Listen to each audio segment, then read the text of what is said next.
Hi guys! So for today's video ay meron akong i-share sa inyo na na-discover ko na gamot din sa pimples. Ayan mga kapatid. Wow! Ang laking pimples yan. Tumubo yan sa akin ng malaking pimples. Tapos hindi ko alam kung anong igagamot ko. So ang ginagawa ko na lang ay naghihilamos ako. So ito ay mga baka ito ng kahirapan ng pimples ko.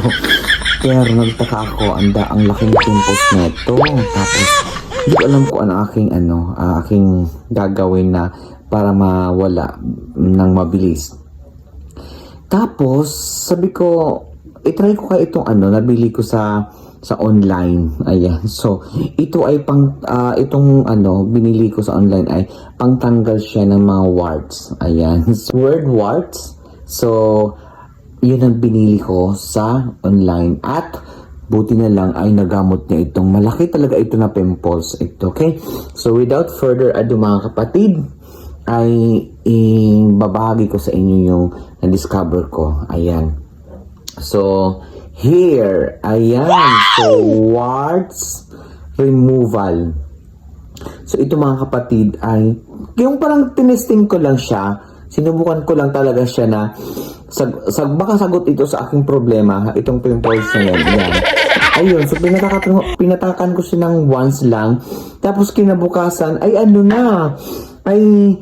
nawala na siya, napugsaan na siya. Then after a week, ay dito naman sa likod ko, nagka-pimples ako dito na malalaki. Kasi malalaki talaga yung pimples ko. Apat na pirasong pimples. Malalaki din siya, in fairness. Tapos, yan, pinatakan ko siya. Tapos, ayun, wala na siya. Hindi na siya masakit.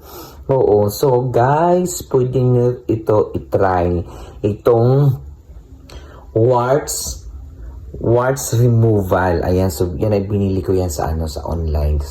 Kaya legit talaga ito. Pero, pwede nyo subukan naman po. Ako sinubukan ko na nilagyan ko and then effective na wala siya, 'di ba?